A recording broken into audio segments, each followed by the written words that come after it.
Hello बच्चों, कैसे हैं आप सभी। मैं अभिषेक महक स्वागत करता हूं आप सभी का आपके अपने YouTube चैनल गरूरो पे। तो आप सोच रहे होंगे कि इतने दिनों से मैं गायब कहाँ हूं, गरूरो पे ना कोई वीडियो आ रहा है ना हम किसी टॉपिक पे चर्चा कर रहे हैं। अगर बात की जाए वर्ल्ड ज्योग्राफी पे भी तो उस पे भी हमारी जो वीडियो आती थी वो भी अभी काफ़ी लंबे समय से नहीं आ रही है। तो आप सभी के लिए एक बहुत ही बेहतर शानदार प्लानिंग में था मैं, और आफ्टर ऑल वो प्लान रेडी हो चुका है।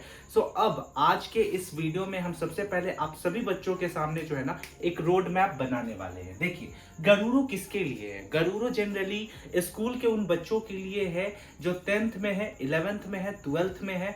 उन बच्चों के लिए है जो ग्रेजुएशन में है, और उन बच्चों के लिए भी है जो गवर्नमेंट एग्जाम की तैयारी कर रहे हैं। सवाल यहाँ निकल करके ये आता है कि आखिरकार गरूरो पे उनके लिए जो है ना काफी बेहतर रास्ता कैसे मिल सकता है। तो वो सारी चीजें हमारे साथ समय के साथ जो है ना वो हम डिस्कस कर लेंगे। फिलहाल इस वीडियो को समझिए, जैसा कि अभी आप थंबनेल देख चुके होंगे कि हम बात करने वाले हैं रोड मैप। रोड मैप के बारे में। रोड मैप फॉर किसके लिए?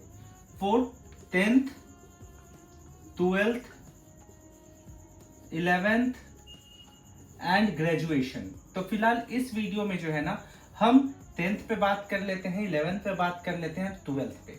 अब आप सोचोगे कि सर आखिरकार जो है आप 10th, 12th और 11th ये तीनों पे ही रोड मैप पे क्यों चर्चा कर रहे हो? इसके अलावा भी तो आपके पास बहुत सारा टॉपिक है, उस पे हम क्यों नहीं चर्चा कर रहे हैं? तो जैसा कि आपको मैंने शुरू में ही बताया था कि हम लोग जो है ना वो स्टार्टिंग से प्रॉपर प्लानिंग लेते हुए आगे बढ़ेंगे। और यकीन मानिए कि आज आप मेरे साथ हैं, आज जरूर मैं व्हाइट बोर्ड पे पढ़ा रहा हूं, आगे चल करके हम लोग जो है ना वो पूरा डेवलपमेंट साथ में करेंगे। अब यहाँ पे सबसे पहले देखिए, मैं 3 स्टेज में डिवाइड कर देता हूँ इस बोर्ड को, ठीक है। ये 3 स्टेज में मैं डिवाइड कर देता हूँ, तीनों का मैं रीजन देता हूँ। सबसे पहले हम 10th पे चर्चा क्यों कर रहे हैं, वाई, ठीक है। 11th पे चर्चा हम क्यों कर रहे हैं, वाई, और 12th पे हम चर्चा जो है वो हम क्यों कर रहे हैं, इसको समझने का प्रयास कीजिए।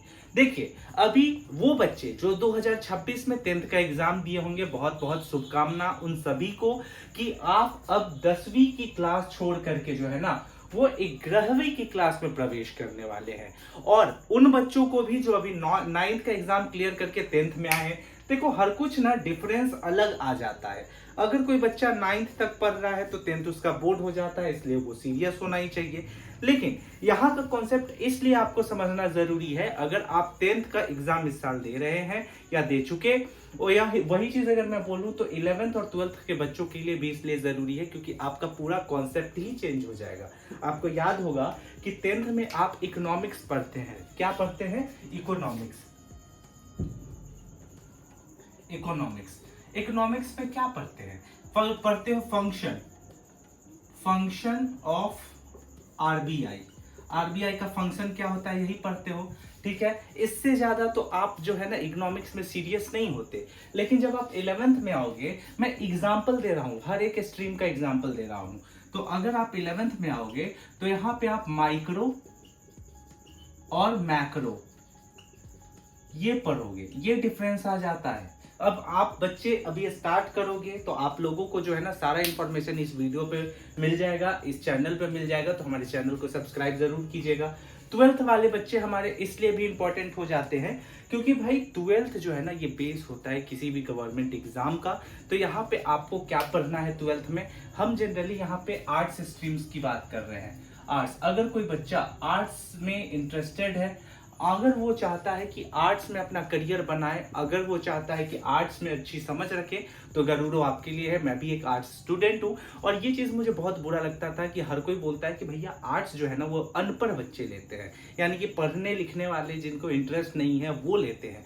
ऐसा नहीं है, हमें दिखाना है कि हमने आर्ट्स सिलेक्शन लिया है, हमने आर्ट चूज किया है, तो कुछ हम में जो है ना वो अलग बात है, ठीक है। अब 12th में क्या पढ़ना होता है? हिस्ट्री। हमारे जनरली मैं बिहार की बात कर रहा हूँ, बिहार में लोग क्या करते हैं कि भैया 12th में हिस्ट्री पढ़ लिया, चलो आर्ट्स लेके हिस्ट्री ले लिया, ग्रेजुएशन में हिस्ट्री ऑनर्स कर लेंगे। और 90% बच्चे हिस्ट्री ऑनर्स करते हैं, लेकिन अगर उनसे हिस्ट्री की स्पेलिंग पूछ दो तो शायद ही वो बता पाए। तो हिस्ट्री में क्या दिक्कतें आती हैं इस पे हम चर्चा करेंगे। हिस्ट्री हो गया, जियो यानी ज्योग्राफी हो गया, पॉलिटी हो गया, इकोनॉमिक्स हो गया, ठीक है, इकोनॉमिक्स हो गया, उसके बाद आपका ज्योग्राफी हो गया। तो ये 3 4 5 ऐसे टॉपिक्स हैं। एक आपका सोशियोलॉजी है, बहुत बच्चे सोशियोलॉजी लेते हैं, साइकोलॉजी लेते हैं, वो सभी चीज़ों पे हम बात करेंगे। तो रोड मैप आपका क्यों इंपॉर्टेंट हो जाता है, इन सभी चीज़ों में जो सबसे महत्वपूर्ण हो जाता है, अभी मेरे पास एक पुराना कपड़ा है, इसी से मैं इरेज कर रहा हूँ, तो आप लोग ज़्यादा कुछ जो है ना इस पर ध्यान मत दीजिएगा।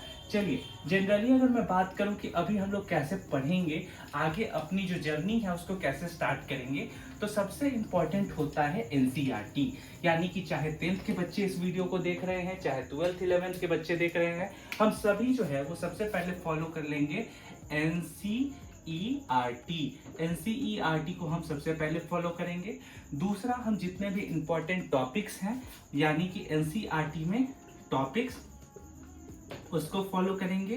फिर हम सारे का क्वेश्चंस देखेंगे, हर एक लेवल पे देखेंगे। अगर वो 10th में है, 11th में है, 12th में है, तो उस पे देखेंगे कि किस तरीके से हम इसको जो है वो टैकल कर सकते हैं। समझ में आया? और यकीन मानिए कि अगर आप 2026 में गरुड़ों के साथ जुड़ रहे हैं तो आप सभी के लिए बहुत बेस्ट होने वाला है। आपका पूरा सिलेबस 2026 मिड होते होते यानी जुलाई अगस्त होते होते मैंने खत्म न करवा दिया है फ्री ऑफ कॉस्ट यूट्यूब पे। तो आप गरुड़ों अनसब्सक्राइब कर देना। मैं खुल करके ये बातें बोल रहा हूँ, ये रिकॉर्डिंग है, आप रिकॉर्ड करके रख लो। दूसरी चीज़ें क्या है कि अब हमारा 50 सब्सक्राइबर बहुत जल्दी हो जाएगा, तो हम क्या करेंगे कि हम रेगुलर लाइव आ पाएंगे। 50 से कम में लाइव नहीं आ पाते हैं, ठीक है। तो थोड़ा बहुत जो था यही सारा प्लानिंग मैं कर रहा था। अब से हमारी क्लास रेगुलर होगी, टेंशन लेने की ज़रूरत नहीं है। और इसके लिए आपको हमारे गरुड़ों को क्या करना होगा, सब्सक्राइब करना होगा। कमेंट सेक्शन में ज़रूर बताइएगा। कोई भी डाउट हो, अगर आप स्कूली बच्चे हैं, अगर आप ग्रेजुएशन में हैं या कॉलेज में हैं, तो ज़रूर बताइए अपने समस्याओं को कि आर्ट्स को लेकर के क्या परेशानियां आ रही हैं। यकीन मानिए इस परेशानी को दूर करेंगे और लोगों के मन में जो मिथ है कि आर्ट्स ले लिया है ये तो पढ़ने वाला नहीं है, उस मिथ को यूं दूर भगाने का काम करेंगे। सो जय हिंद, मिलते हैं अगले वीडियो में, तब तक के लिए स्टे सेफ, टेक केयर, जय हिंद।